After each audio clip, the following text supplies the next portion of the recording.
Ya, kami sambung lagi, saudara, obrolan kita mengenai Peduli Lindungi yang diberikan catatan dari Kementerian Luar Negeri Amerika Serikat dalam laporannya diindikasi ada pelanggaran HAM atau ada concern mengenai data-data pribadi masyarakat Indonesia yang dikumpulkan oleh pemerintah. Tadi sudah dijawab sedemikian rupa. Ada Ibu Siti Nadia Tarmizi, Jubir Kementerian Kesehatan, Mas Ruby Alamsyah di studio, pakar digital forensik, dan Hamid Awaludin bergabung dari Amsterdam, pengamat HAM, mantan Menkumham. Saya ke Mas Ruby, sambil saya tampilkan juga pemirsa Sapa Indonesia grafis yang kami kumpulkan, ini sumbernya dari Clario, yang berkaitan dengan bahwa ada 10 perusahaan, kebanyakan dari Amerika, yang mengumpulkan data penggunanya paling banyak. Nomor 1 itu Facebook 70,59%, Instagram 58,82%, Tinder 55,88%. Beberapa diantaranya kemudian di bawah Uber, Strava, ini teman-teman di komunitas olahraga, termasuk Mas Ruby dan saya nih pakai juga.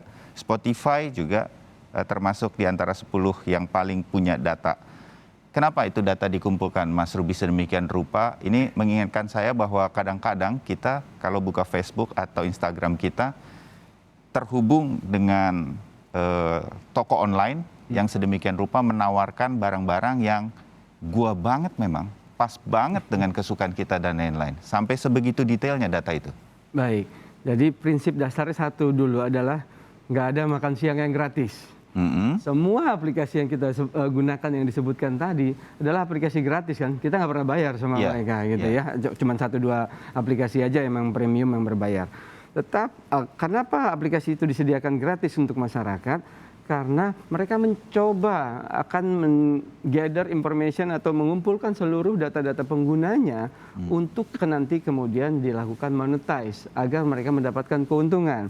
Yang perlu kita ketahui adalah 80% dari pendapatan Google itu berasal dari iklan. Karena apa? Karena Google bisa disebutkan sebagai provider penyedia penunjukan media iklan yang tepat kepada individu yang tepat. Karena Google tahu profil-profil orang dan bisa menampilkan iklan yang sesuai orang tersebut. Dibandingkan kita, mohon maaf, iklan di TV, radio, itu belum tentu spesifik ke orang yang dimaksud. Tapi kalau iklan di internet bisa. Nah, makanya karena Google telah berhasil, akhirnya aplikasi-aplikasi lain yang disebutkan tadi, mereka mengikuti hal yang sama. Mereka utamanya mengumpulkan seluruh data pengguna sesuai dengan aplikasi yang digunakan, lalu mencoba melakukan mencari keuntungan dari data-data tersebut. Apakah ini dibolehkan dalam undang-undangnya baik di Amerika maupun di negara lain, atau ini masih menjadi pro kontra? Mengambil data privasi orang itu mestinya dilarang. Tetap kalau tidak diketahui oleh orang yang dimaksud. Nah, in consent maksudnya. Nah, sedangkan kita saat menggunakan aplikasi-aplikasi tadi, waktu kita menggunakan pertama kali, daftar pertama kali, kita menyetujui terms and condition yang kita tidak baca. Padahal di situ disebutkan bahwa kita menyetujui memberikan data kita dan membolehkan mereka melakukan monetize data kita tersebut dengan cara apapun. Nah, di situ kita memberikan persetujuan yang sebenarnya kita tidak terlalu sadari secara langsung. Tetapi kita juga mengambil nikmat dari menggunakan media sosial. Jadi simpelnya kalau kita nggak mau data kita ada di mana-mana, diambil orang dan lain-lain, jangan bermedia sosial. Betul. Oke. Nah, hal itulah. Nah, tapi data yang dikumpulkan oleh pemerintah berkaitan dengan, saya kembali ke Peduli Lindungi begitu ya, Mas Ruby. Nah, ini tidak boleh dilakukan apapun oleh pemerintah. Kita harus percaya itu. Ya, jadi keywordnya satu, aplikasi Peduli Lindungi mestinya nggak boleh monetize data-data yang ada di dalam Peduli Lindungi nih. Mereka hanya boleh menggunakan tersebut untuk kepentingan penanganan COVID dan keselamatan masyarakat. Nah, kalau terbukti nanti ada monetize dari data-data yang mereka kumpulkan, barulah itu terjadi pelanggaran. Tapi sampai saat ini kan kita tahunya adalah aplikasi Peduli Lindungi itu memberikan manfaat bagi masyarakat dan data tersebut hanya digunakan untuk kepentingan tersebut yang juga saya ketahui mereka ada penghapusan data secara berkala. Jadi data-data lama kita sebenarnya nggak disimpan lagi sama aplikasi Peduli Lindungi. Jadi mereka juga nggak mau terlalu banyak karena yang sesuai kebutuhan dan saran WHO dan Kemenkes, nah data-data tersebut yang masih disimpan. Yang sudah agak kadaluarsa langsung segera dihapus oleh aplikasi tersebut. Oke, betul begitu, Ibu Nadia? Ya, betul sekali. Jadi tidak ada dua hal ya, Mas Rudi, seperti yang disampaikan Mas Rudi. Pertama, secara otomatis bahwa kita sudah melakukan histori penghapusan penggunaan aplikasi ya. Jadi memang data-data yang misalnya data geolokasi, data hasil laboratorium, data perjalanan e-hack itu pada kurun waktu tertentu ya, tergantung berapa lama penggunaannya, itu dalam 2 minggu akan terhapus secara otomatis karena tadi betul sekali yang Pak Rudi sampaikan, kita tidak mau menyimpan begitu banyak data yang tidak kita perlukan karena memang tujuan ini adalah aplikasi untuk penanganan pandemi dan tentunya untuk kesehatan ya. Nah, tetapi memang ada seperti data dasar ya seperti NIK yang memang menjadi interoperabilitas berbagai sistem tadi Mas Bayu sampaikan, bagaimana mengakses telemedicine, bagaimana kemudian akses laboratorium, bagaimana seorang yang melakukan perjalanan ke luar negeri itu dengan scan QR code data yang ada terkait vaksinasi, terkait pemeriksaan laboratorium itu bisa terintegrasi dibaca di negara lain. Dan ini kita juga memastikan bahwa data masyarakat kita aman begitu dia memasuki negara-negara lain pada saat melakukan protokol kesehatan. Di sisi lain fitur penghapusan histori ini juga ada pada pengguna. Jadi kita tahu di histori pada saat kita melakukan penggunaan aplikasi ini ada yang kita bisa seperti misalnya kita check in, kita mau hapus check in kita di mana itu bisa dilakukan secara otomatis ya. Hanya saja memang beberapa data yang terkait dengan penanganan pandemi seperti misalnya hasil lab itu harus 10 hari ya, atau orang yang melakukan atau orang yang merupakan kontak erat maka dia harus melakukan isolasi 5 hari, yaitu datanya masih akan terstore pada periode tersebut. Baik, nah jadi hal semacam inilah yang terjadi di dalam aplikasi Peduli Lindungi. Saya sedikit mau tanya sama Daeng Hamid, ini obrolan warung kopi, saya nyebutnya gitu, Mas Ruby, Ibu Nadia, dan Daeng Hamid ya. Sempat juga pada waktu itu diobrolin begini, Daeng. Aplikasi Peduli Lindungi ini juga melanggar HAM. Ini saya tanyakan begini, karena pemirsa Sapa Indonesia pasti ada yang juga sempat tahu diskusi ini sempat terjadi. Karena kalau orang mau ke mall, jadi nggak bisa ke mall karena nggak punya aplikasi Peduli Lindungi. Padahal dia bukan tidak mau vaksin, tetapi dia nggak bisa divaksinasi karena ada penyakit yang dideritanya. Nah, hal semacam ini, bagaimana kita memandangnya? Sudut pandang seperti ini seperti apa? Apakah ini juga melanggar HAM, Daeng Hamid? Oh, sama sekali tidak ada pelanggaran HAM-nya. Karena kan kita berbicara dalam konteks menyelamatkan nyawa tiap orang dan nyawa orang lain. Sebenarnya kan tujuannya itu luhur sekali, bahwa selalu ada unsur kekecualian, di mana-mana unsur kekecualian itu ada. Tidak mungkin sama semua. Tapi kembali saja kepada ide dasar, privasi itu bisa saja diberikan atas persetujuan kita. Nah, sebagaimana yang dijelaskan Mas Rudi, apa yang terjadi dengan Peduli Lindungi itu kan by concern, ya, dengan persetujuan orang yang masuk di dalamnya. Sama saja dengan program lain, bahwa kita memberikan data kita dengan persetujuan, meskipun kita itu memberikan persetujuan ada kalanya tidak sadar karena mau cepat-cepat kan. Betul. Tapi nyatanya Anda setuju data Anda diberikan. Ya kan? Dan Anda juga menikmati itu persetujuan Anda diam-diam kan? Anda nikmati hasilnya kan? Jadi apa yang salah di situ sebenarnya? Kan tidak ada yang salah. Karena Anda sendiri sudah memberikan persetujuan. Oke. Nah, saya ke Mas Ruby lagi.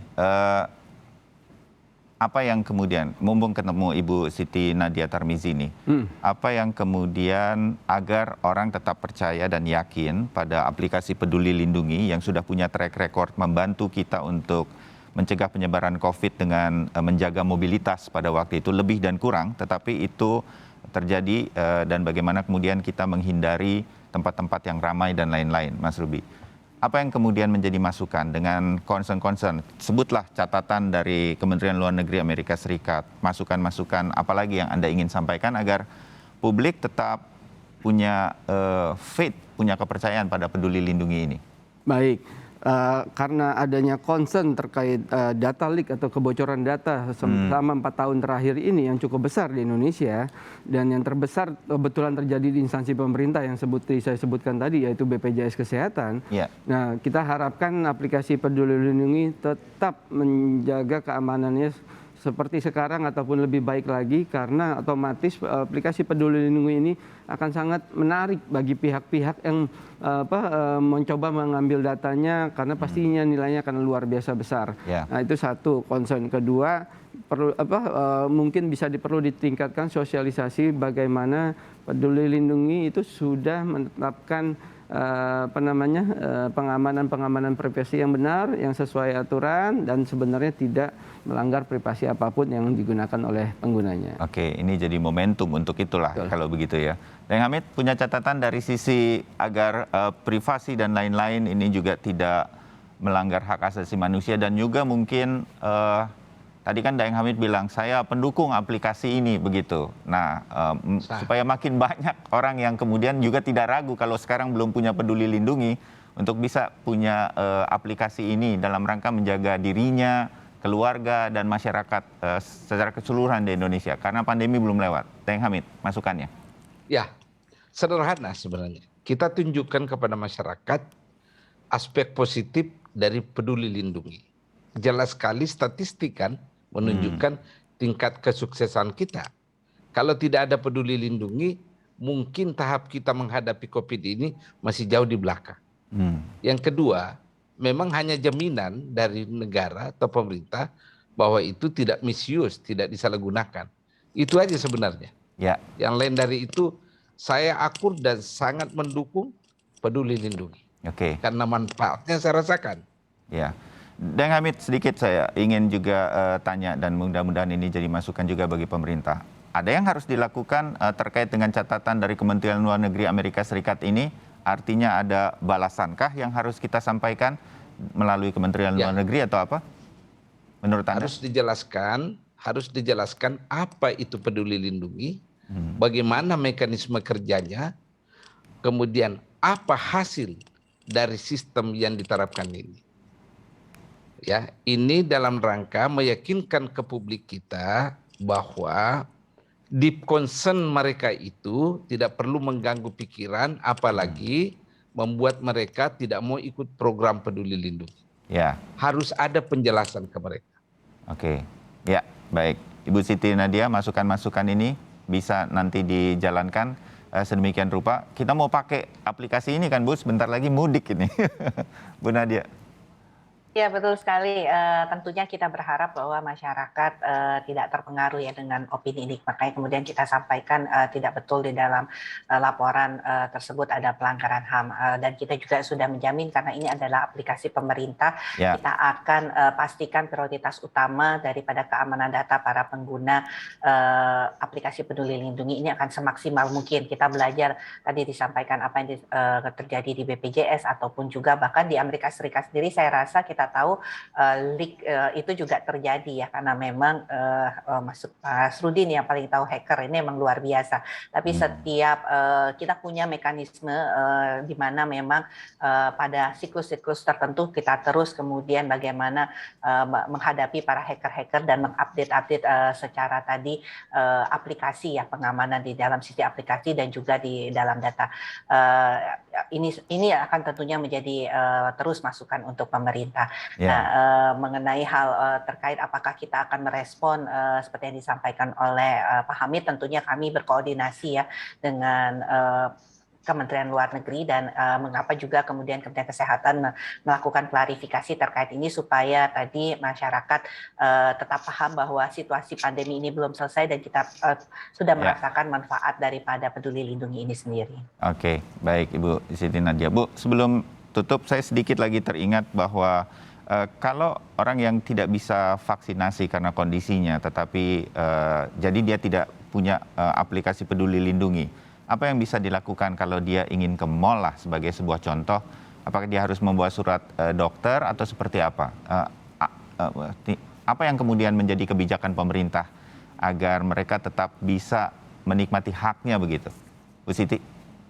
Ya, jadi kita tahu bahwa penggunaan aplikasi Peduli Lindungi kan bukan hanya untuk vaksinasi ya Mas Bayu, banyak hal tadi untuk pelaku perjalanan, kemudian hasil pemeriksaan laboratorium, bahkan akses untuk layanan telemedicine. Jadi aplikasi ini akan tetap bermanfaat untuk orang yang juga belum bisa mendapatkan vaksinasi. Nah mungkin ke depan kami akan mengembangkan ya untuk menambahkan fitur untuk khusus pada orang-orang yang memang belum bisa mendapatkan vaksinasi dengan mengintegrasikan tadi surat keterangan, karena memang sampai saat ini kita masih menggunakan surat keterangan dari rumah sakit pemerintah untuk orang-orang yang belum bisa mendapatkan vaksinasi. Jadi memang harus masih paper base ini.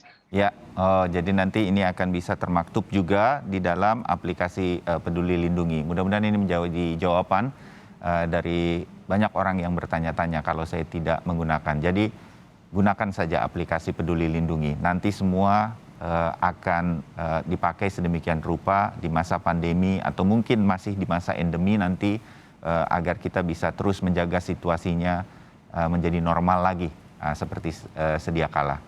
Bu Nadia, terima kasih obrolannya pagi hari ini. Daeng Hamid dari jauh, terima kasih wawasannya untuk hak asasi manusia, dan juga di studio Mas Ruby Alamsyah. Terima kasih banyak. Kita ketemu lagi di kesempatan dan obrolan yang lain. Mudah-mudahan aplikasi Peduli Lindungi bisa terus menjaga kita dan tetap terjaga semua data yang sudah kita serahkan kepada negara. Hanya itu yang membuat Peduli Lindungi ini bisa dipercaya oleh masyarakat Indonesia.